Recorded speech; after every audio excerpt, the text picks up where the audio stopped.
दोस्तों welcome to my YouTube channel सब solution technical. दोस्तों आज की वीडियो में हम लोग सीखने वाले हैं हैंडीक्राफ्ट जनरेटर के बारे में। दोस्तों हैंडीक्राफ्ट जनरेटर होता क्या है और ये जनरेटर को क्यों स्टैटिक इलेक्ट्रिसिटी जनरेटर बोलता है। और ये जनरेटर का फिजिक्स में सबसे ज़्यादा उपयोग क्यों होता है अगर आप के ऊपर रिसर्च कर रहे हो, अगर आप रिसर्च कर रहे हो पार्टिकल फिजिक्स के बारे में। और ये जनरेटर दोस्तों क्यों लार्ज हाइड्रोजन कोलाइजर पे जो अभी वर्ल्ड का सबसे टॉप टेक्नोलॉजी है उस टेक्नोलॉजी को पावर देने के लिए उपयोग होता है। तो चलिए आज हम लोग इस वीडियो में समझेंगे दोस्तों। तो चलिए दोस्तों ये वीडियो शुरू करते हैं, तो लेट्स गेट स्टार्टेड। सो दोस्तों वीडियो शुरू करने से पहले हम लोग जान लेते हैं हैंडीक्राफ्ट जनरेटर का हिस्ट्री के बारे में। दोस्तों ये जनरेटर 1930s के टाइम पे इन्वेंट हुआ था और इसको इन्वेंट किए थे रॉबर्ट जे हैंडीक्राफ्ट ने। और ये जो डिवाइस है ये बहुत ही ज़्यादा रेवोल्यूशनरी आविष्कार है उस जमाने में, जब लोग न्यूक्लियर फिजिक्स के ऊपर रिसर्च कर रहे थे। तो न्यूक्लियर फिजिक्स पे आप भी कोई एटम को तोड़ने के लिए एक इलेक्ट्रॉन और न्यूट्रॉन का गान चाहिए होता है, और उस इलेक्ट्रॉन और न्यूट्रॉन को बहुत ही ज़्यादा हाई स्पीड में फेंकने के लिए आपको चाहिए बहुत सारा इलेक्ट्रिसिटी। और वो इलेक्ट्रिसिटी होता है मिलियन मिलियन ऑफ वोल्ट, मतलब लाख लाख करोड़ वोल्टेज का इलेक्ट्रिसिटी चाहिए। अभी इतना हाई इलेक्ट्रिसिटी किसी डिवाइस प्रोड्यूस नहीं कर पाता था। और अगर डिवाइस प्रोड्यूस भी करता था तो वो बहुत ज़्यादा डेंजरस हो सकता था। तो एक ऐसा सॉल्यूशन साइंटिस्ट को चाहिए था जिससे साइंटिस्ट वोल्टेज को बहुत ही ज़्यादा ऊपर लेके चले जाए लेकिन करंट इतना ज़्यादा हानिकारक ना हो। दोस्तों अगर मैं वोल्टेज को मिलियंस मिलियंस वोल्टेज में ट्रांसफर कर दूं लेकिन उसका करंट दोस्तों बहुत कम दूं, तो उससे कोई भी इंसान का जान नहीं जाता है। तो हैंडीक्राफ्ट जनरेटर इसका एक बहुत अच्छा एग्जांपल है। हैंडीक्राफ्ट जनरेटर में जो वोल्टेज पैदा होता है वो का लाख करोड़ वोल्टेज तक भी जाता है, लेकिन अगर आप उसको टच करोगे तो आपको माइंड शॉक आएगा, उससे ज़्यादा आपको ज़्यादा कुछ आता नहीं है। और इसीलिए ये जो डिवाइस है ये पार्टिकल फिजिक्स पे और रेडिएशन रिसर्च पे बहुत ही ज़्यादा उपयोग होना स्टार्ट हो गया। अभी इलेक्ट्रिसिटी तो सिर्फ दो टाइप का होता है, स्टैटिक इलेक्ट्रिसिटी, डायनामिक इलेक्ट्रिसिटी। जो हम लोग जो इलेक्ट्रिसिटी देखते हैं वो असल में है डायनामिक इलेक्ट्रिसिटी। स्टैटिक इलेक्ट्रिसिटी वो वस्तु है जहाँ पर वो किसी भी जगह पे एक मतलब फिक्स रहता है वो इलेक्ट्रिसिटी। जैसे एक एक एटम है, एटम के अंदर अगर मैं कोई भी मतलब इलेक्ट्रॉन और प्रोटॉन को गायब कर दूं एटम के अंदर से, तो वो एटम बन जाएगा स्टैटिकली चार्ज एटम। तो स्टैटिकली चार्ज एटम होता क्या है कि वो हमेशा उसके अंदर एक भूख रहता है इलेक्ट्रिक चार्ज को पाने का। तो दो टाइप का होता है, एक पॉजिटिव चार्ज वाला होता है, एक नेगेटिव चार्ज वाला होता है। तो इससे क्या होता है कि जो हमारा वोल्टेज पैदा होता है और वो वोल्टेज से आप कोई भी चीज़ को अचीव कर सकते हो, कोई भी रिसर्च में आप उसको लगा सकते हो। हैंडीक्राफ्ट जनरेटर का एक बेसिक ओवरव्यू यहाँ पर दिखाया हूँ। ये जनरेटर दोस्तों बहुत ही ज़्यादा आसान है बनाना, आप भी खुद घर में बना सकते हो। बस आपको कुछ सरंजाम चाहिए। तो इसमें होता क्या है, एक रबर का पुली होता है। रबर का पुली इसीलिए उपयोग किया जाता है क्योंकि रबर बहुत ही ज़्यादा गुड इंसुलेटर होता है। और हम लोगों को स्टैटिक चार्ज को चेक करने के लिए इंसुलेटर, स्टैटिक चार्ज को स्टोर करने के लिए इंसुलेटर का ही ज़रूरत है। क्योंकि अगर यहाँ पर हम लोग इंसुलेटर के जगह कोई धातु का वस्तु रख दें तो उसमें क्या होगा कि चार्ज ट्रांसफर हो जाता है। तो हम लोगों को बहुत अच्छे एक इंसुलेटर चाहिए जिससे हम लोग स्टैटिक इलेक्ट्रिसिटी को ट्रैप कर पाए। तो इसीलिए रबर का उपयोग होता है। और ऊपर में होता है एक बहुत बड़ा सा गोला। ये बहुत बड़ा सा गोला, जैसे यहाँ पर देखिए जो दोनों बड़ा बड़ा गोला है, ये दोनों बड़ा बड़ा गोला क्या करता है, वो कैपेसिटर का काम करता है। तो और वो गोला दोस्तों धातु का होना चाहिए, जिससे क्या हुआ कि उसमें चार्ज फैले और उसमें चार्ज स्टोर होते जाए। और नीचे दोस्तों हम लोग बैटरी से ये हाई वोल्टेज सर्किट से वोल्टेज देंगे और वो वोल्टेज दोस्तों जाएगा नीडल में, और वो नीडल से डायरेक्ट वो चार्ज होके चला जाएगा हमारा रबर बेल्ट पे। और एक मोटर रहेगा जिसमें ये दोनों पुली रहेंगे, दोनों पुली आपस में घूमते रहेगा, और जो रबर बेल्ट है वो चार्ज को लेके चला जाएगा ऊपर में। और ऊपर में जो राउंड स्फीयर है, वो राउंड स्फीयर उसको ट्रैप करता रहेगा और ऐसे धीरे धीरे चार्ज राउंड स्फीयर में बढ़ता रहेगा और धीरे धीरे उसका वोल्टेज ऊपर होता रहेगा। तो ये डिवाइस में हाई वोल्टेज बहुत ही जल्दी से तैयार नहीं होता, इसमें धीरे धीरे चार्ज बिल्ड होता है। जितना टाइम जाएगा उतना ज़्यादा इसमें चार्ज तैयार होता है। और जब आप उसको टच करते हो तो वो सारा चार्ज एक बार में आपका बॉडी से होते हुए मिट्टी में चला जाता है, ठीक है, तो ग्राउंड में चला जाता है, तो ऐसे वो डिस्चार्ज हो जाता है। तो हैंडीक्राफ्ट जनरेटर असल में बनाना बहुत ही ज़्यादा आसान है, आप खुद भी घर के अंदर बना सकते हो। तो इसको और ज़्यादा अच्छी तरह से हम लोग समझते हैं। पहले हम लोग को समझना पड़ेगा स्टैटिक इलेक्ट्रिसिटी होता क्या है। दोस्तों यहाँ पर देखिए मैंने एक एटॉम का पिक्चर लिया हूँ। एटॉम के अंदर दोस्तों 3 टाइप का पार्टिकल होता है। एक होता है मेरा इलेक्ट्रॉन, एक होता है मेरा प्रोटॉन और दूसरा होता है मेरा न्यूट्रॉन। तो जो इलेक्ट्रॉन होता है वो हमेशा नेगेटिव चार्ज रहता है और इलेक्ट्रॉन बहुत ही ज़्यादा हल्का और पतला होता है। प्रोटॉन क्या होता है, इलेक्ट्रॉन से 2 गुना या 3 गुना ज़्यादा भारी होता है। और लेकिन वो होता है इलेक्ट्रॉन का ऑपोजिट चार्ज जो है पॉजिटिव चार्ज। न्यूट्रॉन क्या है, सबसे ज़्यादा भारी है दोस्तों, लेकिन वो न्यूट्रल होता है, उसके अंदर कोई भी चार्ज नहीं होता। अगर मैं क्वांटम मैकेनिक्स का बात करूँ तो इलेक्ट्रॉन और प्रोटॉन न्यूट्रॉन ये चीज़ बनता है क्वार्क्स से। क्वार्क्स क्या होता है, क्वार्क्स छोटे छोटे पार्टिकल्स होते हैं।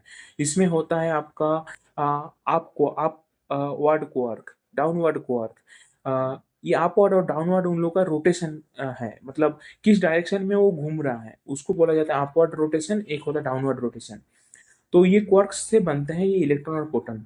और इलेक्ट्रॉन का एंटी पार्टिकल है पॉजिट्रॉन। तो पॉजिट्रॉन इलेक्ट्रॉन जैसा उसका वेट रहता है, लेकिन वो उसका एंटी पार्टिकल है, उसका चार्ज दोस्तों प्रोटॉन जैसा रहेगा। ऐसे ही प्रोटॉन का एंटी एंटी पार्टिकल एग्जिस्ट करता है, न्यूट्रॉन का एंटी पार्टिकल एग्जिस्ट करता है। तो ये सब आता है दोस्तों पार्टिकल के अंदर।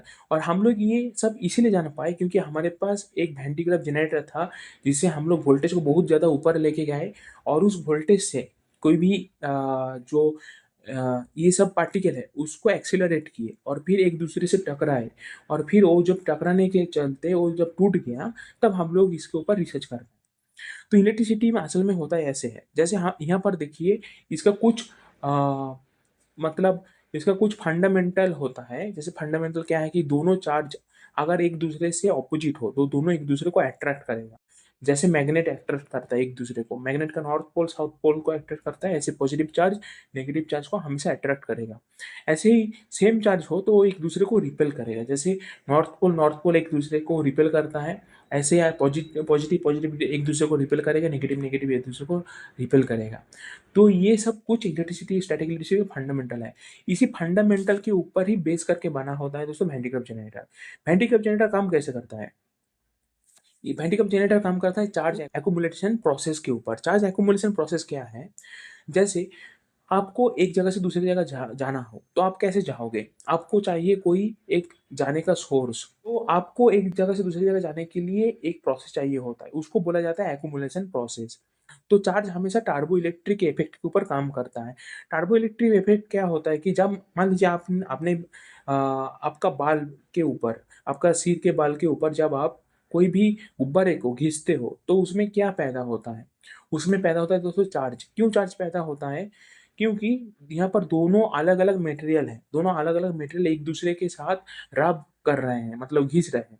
तो उसमें क्या होता है कि एक मटेरियल से इलेक्ट्रॉन दूसरे मटेरियल में चला जाता है और ये जाएगा तो ऐसे ही, क्योंकि ये ऐसे नहीं जाएगा, इसका होता है कि मटेरियल सीरीज होता है, चार्ज सीरीज होता है। जैसे अगर आप रबर के ऊपर अगर अपना बाल खींच रहे हैं तो आपका बाल नेगेटिव चार्ज होगा हमेशा और रबर पॉजिटिव चार्ज होगा। लेकिन सेम चीज़ अगर आप कोई भी दूसरे टॉवल वगैरह से घिस रहे हो तो उस केस में उल्टा हो सकता है दोस्तों। ये डिपेंड करता है कि वो मटेरियल कौन सा है। तो मटेरियल के ऊपर अगर एक मटेरियल दूसरे मटेरियल के ऊपर रब करे तो एक मटेरियल जो मटेरियल ज़्यादा पावरफुल है, जिसका न्यूक्लियस ज़्यादा पावरफुल है, तो वो एक दूसरे मटेरियल से इलेक्ट्रॉन को अपने आप खींच लेगा। तो दूसरे मटेरियल तब इलेक्ट्रॉन भूखा हो जाएगा, दूसरा एटॉम इलेक्ट्रॉन भूखा हो जाएगा। और जो ये वाला मटेरियल जिस जो इलेक्ट्रॉन को खींच लिया था वो उसके पास ज़्यादा इलेक्ट्रॉन आ जाएगा, तो हो जाएगा नेगेटिव चार्ज। और जो दूसरा जो जिससे इलेक्ट्रॉन खींच लिया गया था वो हो जाएगा पॉजिटिव चार्ज। तो ये जो सिनेरियो होता है इसको बोलते हैं टर्बो इलेक्ट्रिक इफेक्ट। और जब टर्बो इलेक्ट्रिक इफेक्ट हो जाता है तब यहाँ पर आता है दूसरा प्रिंसिपल जो है हाई वोल्टेज जनरेशन प्रिंसिपल। तो हाई वोल्टेज जनरेशन में क्या है कि दोनों ऑपोजिट अगर पोलर एग्जिट करता है और उसके अंदर मिलियंस ऑफ वोल्ट रहता है, मतलब मिलियंस ऑफ वोल्ट मतलब वो कितना ज़्यादा एक एक दूसरे से कितना पावरफुल पोटेंशियल डिफरेंस में है, उसको हम लोग कैलकुलेट करते हैं वोल्टेज के ऊपर। तो एज पर फिजिक्स के हिसाब से एक जगह से चार्ज दूसरी जगह में जंप करेगा, जिसके लिए आप देखते हो स्पार्क। ये स्पार्क असल में होता यह है कि वो एक टाइप का प्लाज्मा होता है। जब दोनों पावरफुल जो इलेक्ट्रिसिटी का डिफरेंसेस एक जगह में आ जाता है, छोटी जगह में आ जाता है, तो वहाँ पर क्या होता है कि अंदर में जो एयर का मॉलिक्यूल है, वो एयर का मॉलिक्यूल तुरंत उस चार्ज को एक जगह से दूसरी जगह कैरी करने लगता है। और उस कैरिंग प्रोसेस में वो इतना ज़्यादा हॉट हो जाता है, इतनी ज़्यादा गर्म हो जाता है कि वो प्लाज्मा में कन्वर्ट हो जाता है, जिसकी वजह से आप वहाँ पर स्पार्क देखते हो। वो स्पार्क असल में होता है प्लाज्मा। और इसी इसी ट्रांसफर के चलते आप हैंडीक्राफ्ट जनरेटर को जब भी टच करते हो तो आपको शॉक लगता है। तो ये अभी इसका यूसेज क्या है दोस्तों? हैंडीक्राफ्ट जनरेटर मेनली यूज होता है रिसर्च पर्पस के लिए और एजुकेशनल पर्पस के लिए। और इसका कोई भी प्रैक्टिकल यूज नहीं है अभी दुनिया पे। प्रैक्टिकल यूजेस मेनली है उसका रिसर्च और एजुकेशन पे। रिसर्च में जहाँ पर लार्ज हाइड्रोजन कोलाइजर है, लार्ज हाइड्रोजन कोलाइजर एक टाइप का मतलब एटॉमिक गन है, जहाँ पर पार्टिकल को फेंका जाता है बहुत ही तेज से, और दोनों पार्टिकल एक दूसरे से टकराते हैं। तो उस सब जगह में हैंडीक्राफ्ट उपयोग होता है, क्योंकि और बहुत ही ज़्यादा हाई वोल्टेज चाहिए होता है। लेकिन अ, और दूसरी जगह में ये उपयोग नहीं होता।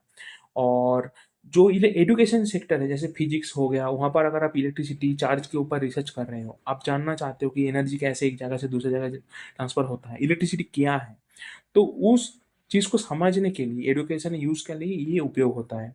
और मान लीजिए आप कोई भी साइंस बैकग्राउंड से आप बिलोंग्स करते हो, और अगर आपको जानना है कि कैसे ये काम करता है, तो ये वेंटिलेटर जनरेटर दोस्तों यूज़ होता है वहाँ पर।